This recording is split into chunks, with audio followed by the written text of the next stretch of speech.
Listen, ladies and gentlemen, we talked about this yesterday, and I said that it would hit the news, and it's starting to hit the news. And I just don't understand these damn people. First of all, let's start here. They shot some more damn long range missiles into Russia. I don't even know if that's on the news yet, but I'll be covering it. I'm gonna cover it in the same video. But let's just start with Medvedev and what he's telling the West, because these people keep playing games. And let me tell you something, ladies and gentlemen, so you can have a better understanding of what we're dealing with. You know how the media is a bunch of cry bullies? They bully everybody, and then when they get hit, they cry. You know what I'm saying? Kind of like what Sonny Hostin did, or what Rachel Maddow does, or what Joe and Mika Brzezinski, or Joe Scarborough and Mika Brzezinski are doing right now. I mean, that's the quintessential essence of these people who are in power. They are cry bullies. Now, I don't know. It's crazy that you decide that you're going to come out and float a story that you may give weapons, nuclear weapons, to the Ukraine. Remember, I told you they floated the story. That's why I didn't have a whole bunch of traction. It was a story that was floated out there just to see what the reaction from Russia would be. And it got picked up by Alex. It got picked up by a whole bunch of other people. But it's obvious what the reaction from those people will be. They're going to blow every damn thing up. And here's what Russia's head of Security Council is saying. Moscow, November 26, Reuters.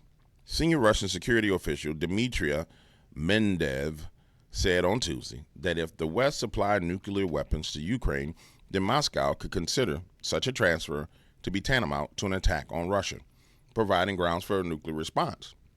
New York Times reported last week that some, here it is, unidentified Western officials had suggested that U.S. President Joe Biden could give Ukraine nuclear weapons, though there are fears such a step would have serious implications.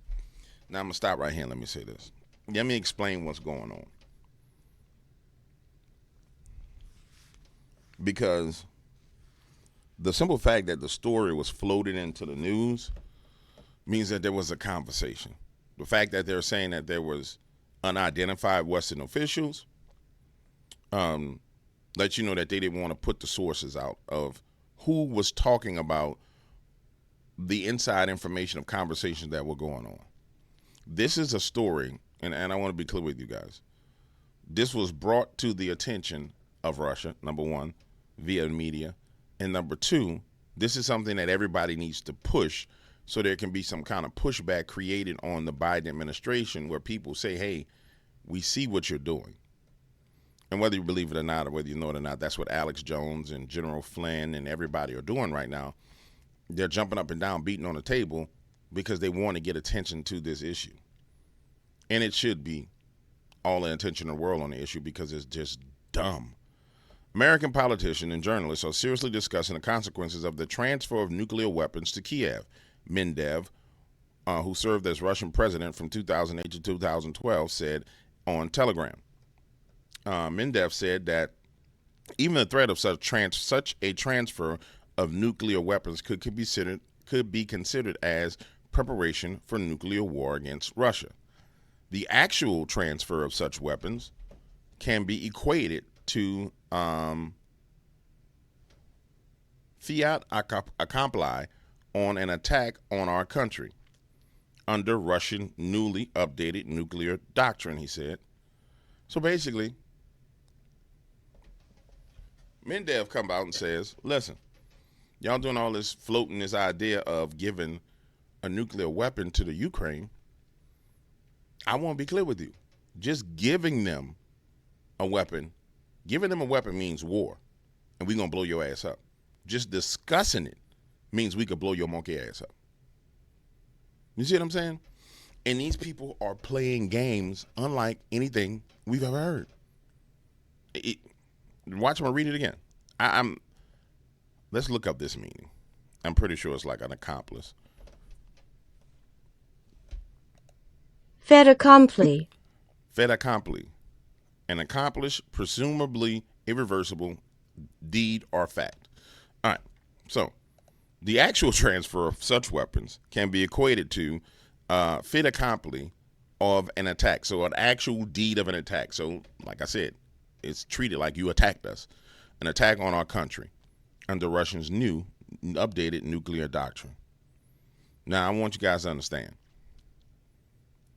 I believe, personally, that Russia is doing everything in its power to hold off the end of the world over the next 60 days before, Donald Trump gets in office. I honestly, I believe that these men are doing everything in their power. And you see them making steps. You see them, for example, just in the article, watch this. He talks about their nuclear doctrine. If you wanted to blow people up, you don't update no damn doctrine. You just blow their ass up. You don't even make it known that your doctrine has been updated. It's like a series of dominoes are lined up. In a logical series of dominoes, when you hit the first one, all of them fall. What the Russian government has done is they've taken out a section of dominoes and moved them to the side, and they'll hit, bring, and these dominoes will fall, bring, and the full chain reaction isn't happening yet. And so they're doing this in sections and little pieces of this trail of dominoes that escalate up this ladder or up this spiral to get to blowing the damn world up. So they will hit a few, and they'll fall. And they'll stop and wait and see what the reaction is. And then what America's deep state is doing is coming back and saying, well, we're gonna try and shake the table. They don't want to knock over all the dominoes. Let's shake the table. Fuck is wrong with you people? They're crazy.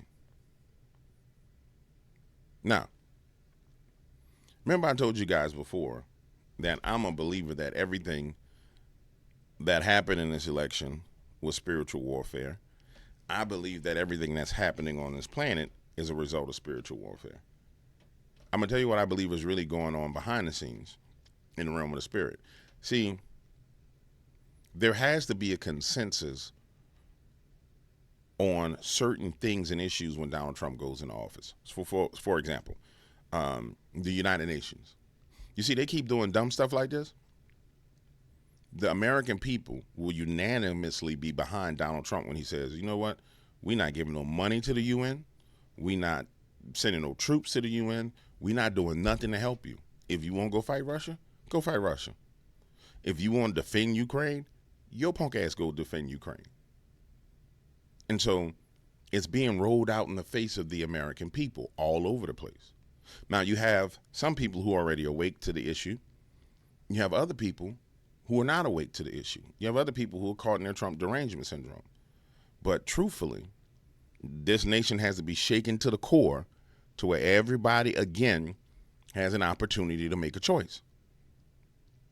That's what happened during the election. That's what's happening now. We're going to get presented another opportunity to make a choice.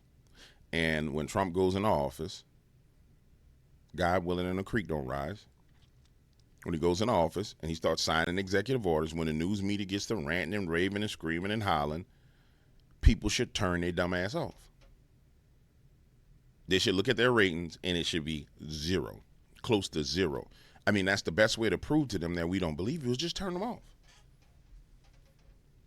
Completely turn them off. But see, it has to be the leftists who come to the understanding that no. These people want war and they want death and they want destruction. For example, I don't know many conservatives that watch The View. They may watch the clips of The View to make money off of them. I don't know many conservatives who watch Mika and Joe or, Rachel Madcow or any of those other people.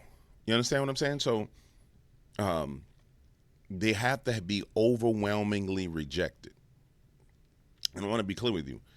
Many people you would say conservative, but many people whose eyes are aware and are awake and can see and have ears that can hear, they're waiting on you to come to the understanding that, hey, bruh, you supporting stuff that's going to bring the world to an end. Now, the reason why you're doing it, it don't matter. It could be because of social injustice. It could be because of misogyny. It could be because of on any issue. There's a number of talking point issues that it could be because of. You understand? That don't matter. We waiting on you to wake your ass up and realize that we all could die. And stop supporting these psychopaths, child smuggling, child sacrificing bastards. And when you really look at it, that's what's been exposed. From Epstein to Diddy, to the border with 400,000 missing children, to this nuclear war, to Kamala Harris getting stumped in the election unlike anything she's ever been stumped in, to, loss after loss after loss after loss. And I don't understand people's allegiance to these losers, to the deep state losers. It's like this unabashing, this I won't turn back, this full-on super glue at the hip. No, gorilla glue. No. It's worse than that. This Siamese twin connection at the hip with the losers that are the deep state, that are pedophiles, that are sex traffickers, child traffickers, that want your own destruction. And that's what the world is waiting on. Wake your punk ass up, man. Wake your punk ass up. We're getting tired of waiting on y'all.